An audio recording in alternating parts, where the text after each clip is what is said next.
Let's move on to our next topic of gait of animals, which is movement in birds. We all know birds fly and walk. मतलब जो birds होते हैं वो उड़ते भी हैं और walk भी करते हैं, मतलब चलते भी हैं. लेकिन in addition to that, some birds can swim also. कुछ birds तैर भी सकती हैं. For example, ducks and swans. Now birds में कुछ स्पेशल फीचर्स होते हैं जिसकी वजह से वो फ्लाई कर पाते हैं, या फिर हम ये भी कह सकते हैं कि जो बॉडीज़ होती हैं बर्ड्स की वो वेल सूटेड होती हैं for flying. These are the special features which we will study one by one. First is, जो बोन्स होती हैं वो हॉलो होती हैं और लाइट होती हैं, मतलब खाली और लाइट इन वेट, हल्की होती हैं, क्योंकि अगर भारी होंगी तो वो वेट कैसे कैरी कर पाएंगी बर्ड्स अपना वाइल फ्लाइंग. देन जो हाइंड लिम्ब की बोन्स होती हैं वो टिपिकली फंक्शन करती हैं फॉर वॉकिंग और पर्चिंग. हाइंड लिम्ब मतलब बैक लेग्स होते हैं जो. अब हाइंड लिम्स हो गए बैक लेग्स और फोर लिम्स हो गए फ्रंट लेग्स. तो फ्रंट लेग्स, जो फ्रंट में जो पार्ट होता है जिसे हम फोर लिम्स कहते हैं, इसके जो बोनी पार्ट्स होते हैं ये मॉडिफाइड होते हैं एज विंग्स, मतलब पंख की तरह मॉडिफाई हो जाते हैं फॉर फ्लाइंग. नाउ फ्लाई करने के लिए सिर्फ विंग्स की ज़रूरत नहीं है, इसके साथ साथ जो शोल्डर बोन्स होनी चाहिए वो भी स्ट्रॉन्ग होनी चाहिए ताकि वो विंग्स का वेट कैरी कर पाएँ और बोन्स का भी बॉडी का वेट भी कैरी कर पाएँ वाइल फ्लाइंग. उसके साथ साथ फ्लाई करने के लिए जो ब्रेस्ट बोन्स होती हैं वो मॉडिफाई होती हैं ताकि वो मसल्स ऑफ फ्लाइट को होल्ड कर पाएँ. और इन मसल्स ऑफ फ्लाइट का काम होता है ये जो विंग्स हैं इनको अप एंड डाउन मूव करना. This is all for movement in birds. You can see the diagram in NCERT book. These are the back legs which are known as hind limb, and front one are fore limbs which are modified as wings. Okay.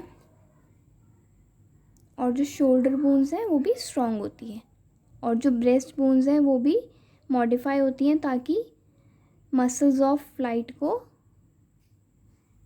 Hold कर पाएँ. ठीक है, जिन muscles of flight का क्या काम होता है, wings को, इन विंग्स को अप एंड डाउन मूव करना.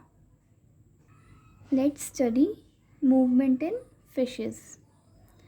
जो बॉडी शेप होती है फ़िश की वो स्ट्रीमलाइंड होती है, मतलब जो हेड होता है आगे का और जो पीछे की टेल होती है ये जो होती है वो स्मॉलर होती है देन द मिडल पोर्शन. ठीक है, जो मिडल का पोर्शन होता है वो थोड़ा सा बड़ा होता है हेड एंड टेल से. और ये भी कह सकते हैं कि जो बॉडी है वो टैपर्स एट एंड्स, मतलब पतली हो जाती है एंड्स पे जाते हुए, दोनों एंड्स पे. Okay, this shape is such that water can flow around it easily and allow the fish to move in water.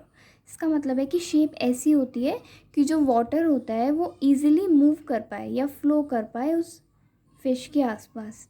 आपने शिप देखी होगी या बोट देखी होगी. बोट भी हमेशा स्ट्रीमलाइंड होती है, नैरो एंड जो होता है वो आगे की तरफ रखा जाता है ताकि वाटर फ्लो कर पाए. अगर जो साइड का पोर्शन है वो हम रखेंगे टेढ़ा तो क्या होगा, बोट मूव नहीं कर पाएगी. You can see in this, ये नैरो पार्ट अगर आगे रखा तो फ्लो आराम से हो रही थी बोट. अगर इसको हम ऐसे टेढ़ा रखेंगे, मतलब ये बड़ा पोर्शन जो है ये अगर उस साइड को कर देंगे तो बोट को मूव करने में डिफ़िकल्टी होगी. सिमिलरली फिशेस में होता है. और जो फ़िश का स्केलेटन होता है वो कवर्ड होता है स्ट्रॉन्ग मसल्स से ताकि मूवमेंट में हेल्प हो पाए फ़िश की. अब मूवमेंट कैसे होती है ये हम पढ़ेंगे. नाउ ये मसल्स क्या करते हैं, जो फ्रंट पार्ट होता है वो एक साइड को कर्व हो जाता है और जो टेल होती है वो एक साइड, दूसरी अपोजिट साइड को टर्न हो जाती है. इससे क्या बन जाता है, कर्व टाइप बन जाता है. और कर्व बनने की वजह से एक जर्क क्रिएट हो जाता है. ठीक है, एंड उसकी वजह से क्या होता है, जो बॉडी है वो फिशेस की वो आगे की तरफ पुश हो जाती है. ऐसे सीरीज़ ऑफ जर्क्स की वजह से फ़िश जो है वो स्विम कर पाती है। और जो स्विमिंग में हेल्प करते हैं बॉडी पार्ट्स फ़िश के, वो होते हैं फिन्स, टेल वाले, ठीक है, फिन्स ऑफ द टेल, और अदर फिन्स भी होते हैं जो हेल्प करते हैं फ़िश की बॉडी को बैलेंस करने के लिए, ठीक है, ताकि डायरेक्शन भी बैलेंस्ड रहे और बॉडी भी बैलेंस्ड रहे। This is all for movement in fishes. Now let's move on to movement in snake. Snake में मूवमेंट ऐसे होती है कि जो स्नेक की बॉडी होती है ना, वो कर्व हो जाती है मैनी लूप्स में, ऐसे लूप्स बना लेती है स्नेक की बॉडी, और हर लूप जो है उसे एक फॉरवर्ड पुश देता है, मतलब आगे की तरफ पुश देता है by pressing against the ground, ठीक है, ग्राउंड को प्रेस करते हुए हर लूप जो है वो आगे की तरफ पुश करता है स्नेक को। इसीलिए स्नेक जो है वो फॉरवर्ड मूव करता है वेरी फास्ट, और लेकिन स्ट्रेट लाइन में नहीं, मतलब ऐसी स्ट्रेट लाइन नहीं होती, लेकिन ऐसे लूप्स बने होते हैं स्नेक की बॉडी में फॉर मूवमेंट। स्नेक्स के पास एक लॉन्ग बैकबोन भी होती है और छोटे छोटे थिन मसल्स भी होते हैं। ये जो मसल्स होते हैं ये कनेक्टेड होते हैं एक साथ, थोड़े थोड़े दूर होते हैं, फार होते हैं एक दूसरे से, लेकिन कनेक्टेड होते हैं ये थिन मसल्स। और ये जो मसल्स हैं इनका एक और फंक्शन है कि ये बैकबोन, रिब्स और स्किन को इंटरकनेक्ट करता है, ठीक है। This is all for snake. You can see the movement in NCERT book. ऐसे लूप बना हुआ है, ठीक है, और ये हर लूप इसको फॉरवर्ड पुश देता है। फिश में भी आप देख सकते हो ऐसे फॉरवर्ड मूवमेंट होती है, ठीक है, ऐसे कर्व बना लिया है, हेड एक साइड पर और टेल ऑपोजिट साइड पर, फिर हेड दूसरी साइड पर, टेल अगेन ऑपोजिट साइड पर, तो ऐसे कर्व सा बन जाता है जिसकी वजह से जर्क क्रिएट होता है और आगे की तरफ पुश हो जाती है बॉडी।